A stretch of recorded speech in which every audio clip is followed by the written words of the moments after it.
Yaakov finds himself now in Mitzrayim in Egypt, finally reunited with his son Yosef, his whole family together in Gullus, in exile away from Eretz Israel in Mitzrayim, which of course will be the beginning of the Jewish exile for 210 years in Mitzrayim. And Yaakov has to make a decision. How do we settle in a foreign country and preserve our Torah values? And so he sends Yehuda to a land in Mitzrayim called Goshen.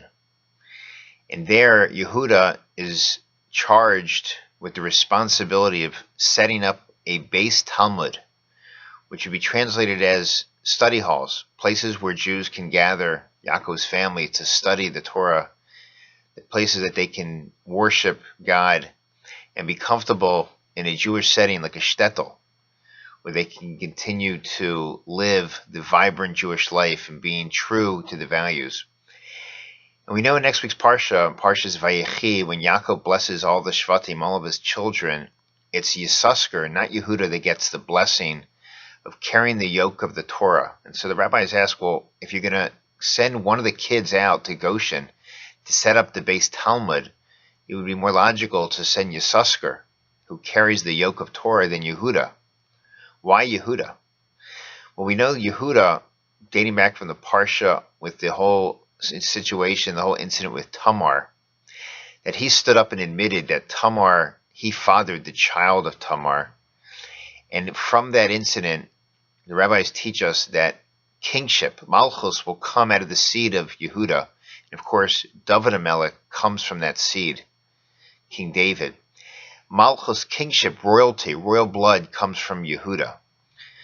The Torah is teaching us, Yaakov's teaching us, that the behavior of our king, the first political agenda of our kings, is to spread Torah. There is no separation of church and state.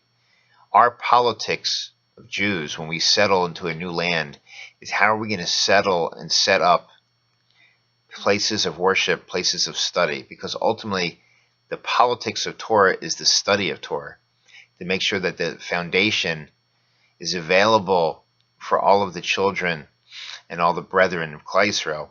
And so it's Yehuda, it's the act of the king, who's ultimately responsible for setting up that environment to make the Torah accessible to everybody. We know Parsha Shoftim, Parsha that we read in the summertime, gives us an interesting halacha, interesting law about the king.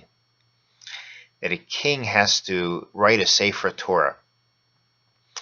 And that Sefer Torah he carries out with him all the time he's outside in the street or outside of his home. There's another Sefer Torah that he leaves behind that stays in the Aron.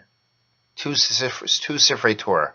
One in his hand, like the president who's carrying sort of the nuclear code at any time. Our king, our head of state, is carrying the Sefer Torah. That's our nuclear code. But why is the other Sefer Torah left in the Aron?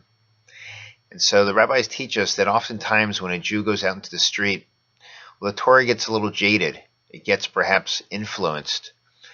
And some of those letters become dulled by the times and the fashions and the fads of society. And oftentimes the king has to look over his shoulder. It's to that Torah that's left in the Aron HaKodesh. It's that Torah that was given at Har Sinai in a very pure and a very innocent place in an innocent time where there was no distractions and it was very clear. It was pure clarity. And that's the Torah. Oftentimes when we're in the street, we have to remind ourselves that that's the Torah we want to reflect. It's the job of the king to remind the Jews that when we go out in the street, we have to be true, not just be a Jew at home, but a Jew in the street. And so the two Sifrei Torah have to reflect and mirror each other. That's the test and the job of every Jew. And as we settle our homes in Goshen, whether that's in Eretz Israel today, whether that's in your own Egypt, we have to remind ourselves that when we're out in the street, we can't get jaded by the fashions and the noises of today's world, and to be true to the same Torah that was given at Har Sinai when the Jews left Mitzrayim. Good Shabbos.